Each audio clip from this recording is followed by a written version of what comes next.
Tispai. Yes. Chilling out in this is losers' quarters. Wow. Yeah. Yeah.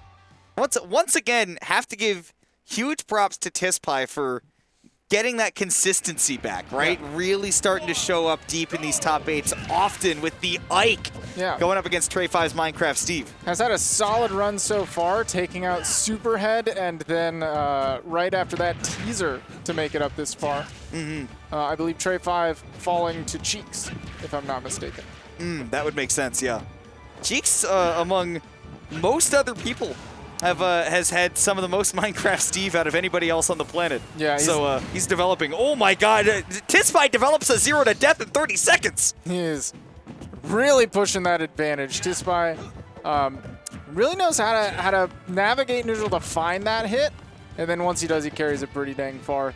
Nair is a monster of a move. And dude, he has been spacing so well around Trey 5's threat zone, which is why Trey 5 hasn't had any hits up to this point, almost entirely. Trey 5 hasn't been able to mine for resources, hasn't had big damage. He's already out of iron. Oh, there we go. Now he's got some stone tools, though. That might add some damage, give Trey 5 an opportunity to bounce back. Just outside of the range of the grab. I'm telling you, dude, Tispai's spacing against this Minecraft Steve has been nothing short of impeccable thus far. And he goes with a big forward smash just to show him who's boss. Yeah, all of Trey 5's hits have been in the scramble. Spawns the block? I'm not sure what for. Sometimes a guy just needs to feel blocked. Oh my gosh, you're blocked from that stock. Clean, no lag landing on that quick draw and is able to come through real fast with that forward tilt. Tispai was looking for the cheese. Oh, dropped on the block, big shield damage, and that's going to poke on the way down. Ooh, once again, another Nair. Not going for the cheese a second time. Most people won't be falling for it. Does get big hits, though, yeah. Mashes out, but again, every Steve's ready for that. They're going to cover the jump. Oh, he wanted that minecart so bad. Should still be alive. He teleports through the block because he's Goku. Yeah, shout-outs to Sakurai for that one. Thanks, bud. Forward tilt is going to cover the neutral getup, though, and that's a 2-stock at 50 for Tispai. That was the fastest game involving a Steve that I have ever seen. Yeah, I have not seen much quicker. That was impressive. Yeah. Wow. Impressive. Tispai just he did not let Steve sit back and mine for resources. Ike's Nair is really good for breaking those blocks and kind of forcing your way in those kinds of situations. And when he found a hit, was able to press it pretty dang far. A rare move that can both shatter the dirt and not leave you in a ton of end lag. We'll see Pokemon Stadium 2 be the venue once again, and we're going to see a much bigger... Oh my God, the forward tilt reached so high! Yeah, I'm shocked that covered the upward block as well. Oh, yeah. He knew the minecart was coming, but unfortunately didn't quite find his mark. Fortunate for Trey 5, though. That would have been a spooky one to get hit by. He put enough butter on that to make Aunt Jemima happy. And Trey 5 to press that button, catch Tispai either going for the Nair before it comes out, or right there he was trying to go for empty land into the grab. And there he gets it. Empty land in the grab. Yeah, just like you were saying, man. The struggle is you have to preemptively press buttons to cover all that, and that leaves you very vulnerable to Nair. That quick Elytra into the center stage, but Tispai doesn't bite. Not unless he has great spacing, and he didn't have it just yet over the blocks, which means that now, all of a sudden, that's kind of hard for Trey 5 to get through, unless you can just roll and break all the blocks. Dash tech gets through all of them, but in comes the minecart afterwards. Oh, that's a nice little option select right there from Tispai. Noticing the blocks were in the way, why not just go right to the ledge? If he mines a little, that's fine, because if he puts himself in a corner, I can get the stock. And once again, Tispai with the lead. Oh, geez. Stuck between Steve and the block there. That gold up tilt was going to do a lot of shield damage. Super fast, too, so he was able to scramble out of the situation with an up smash. Even stocks. You can see, oh my gosh, it's so fast. Damage. I can't even click that fast. That's faster than I could swing that in Minecraft. Oh man, Tispai right now with that 72% put onto Trey 5. Honestly, not that big of a lead. Trey 5 has been doing a much better job of putting on the damage, and those gold tools have been a big part of it. Yeah, man, super even. Trying to set up something nasty with that block up there, but Aether has no part in that. He was seeing math equations in his head, and then Tispai just ripped a piece of paper apart. Right. And now Trey5's done a great job of that ledge trap, though, has consistently pressured Tispai. And when you see those 2 blocks there, you're not thinking about forward smash, you're thinking about trying to get rid of the blocks.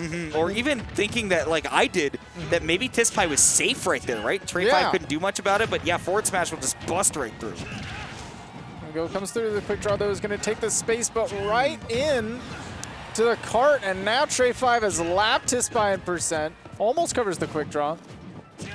What a big change just having some tools available to you does, but now Trey5 will go on to the last stock, and with the stone tools, we're back in the Stone Age, fellas. Still has a couple of iron left for those mine carts, has the gold rails.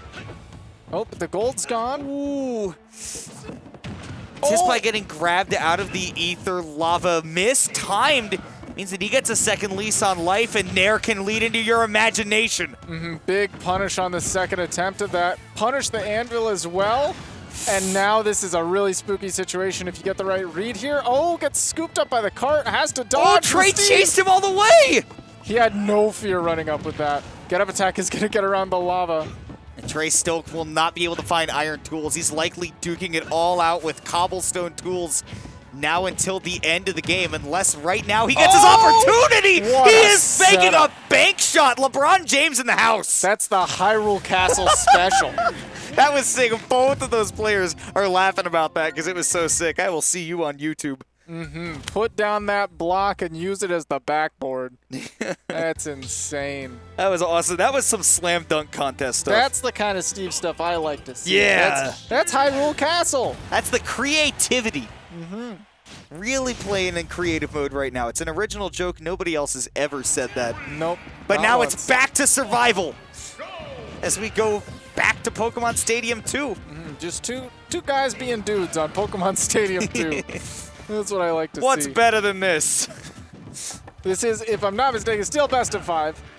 By the way, so we've got one game does not determine everything right here, but it does set the pace for the rest of the set pretty quick.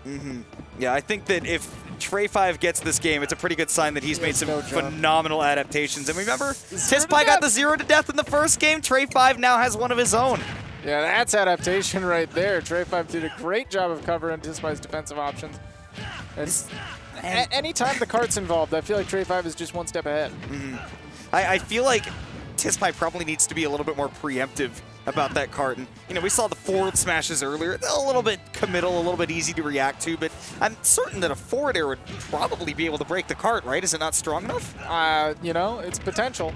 We've seen Tispai jump into the cart enough times that I think that maybe he's just a little too late with the forward air, and he's actually trying to do so.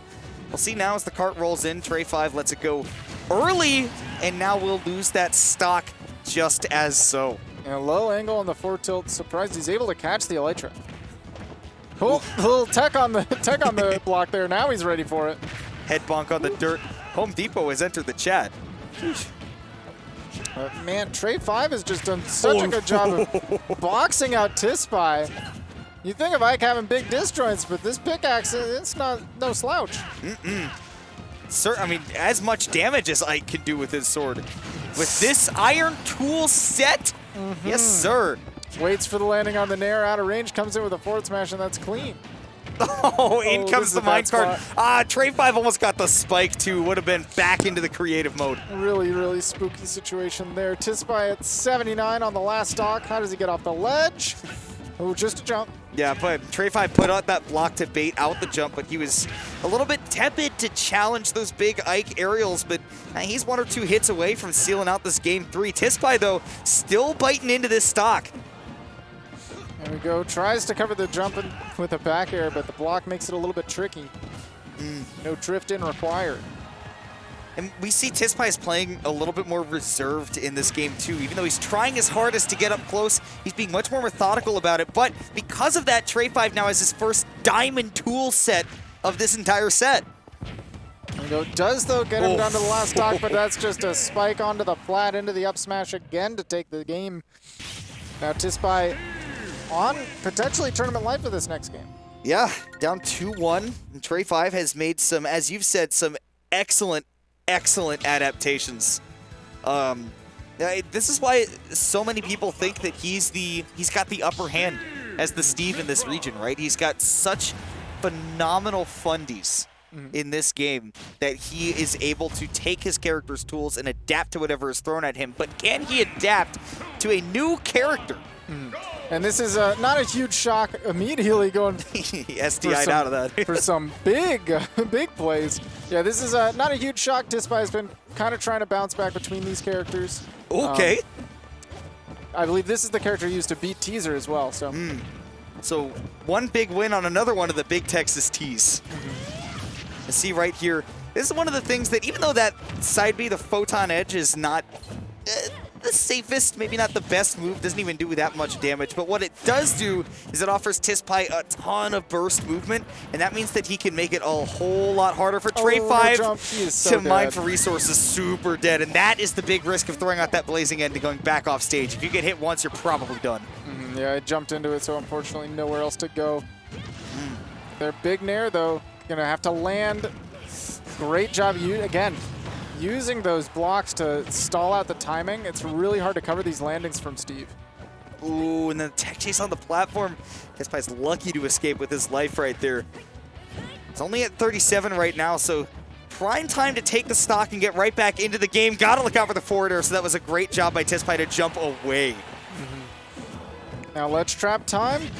Up, yeah, he's gonna catch it with the up tilt on the platform. Back to Mythra. Now you're able to get that speed early damage combos as well. Yeah, lockdown Trey 5 right now. You see, doesn't have any gold. Nice ledge cancel with the Elytra, by the way. What incredible spacing by him right there. But you can see resources, no iron, no gold, no diamond. And that means that Tispai's going to want to stick it out with the Mythra as long as possible to make it really hard for Trey 5 to get any of those resources back. Off stage, though, plenty of time. A little bit of that iron. And he uses it all immediately, but he's got some time to mine some back up. Ooh, through the wood blocks, knows that he's coming back with that forward smash. He's seen it once before, and it's off to the Pyra to try to secure this kill and take a lead for, I think, the first time since game 1. Yeah, and definitely been playing from behind here, percents-wise as well.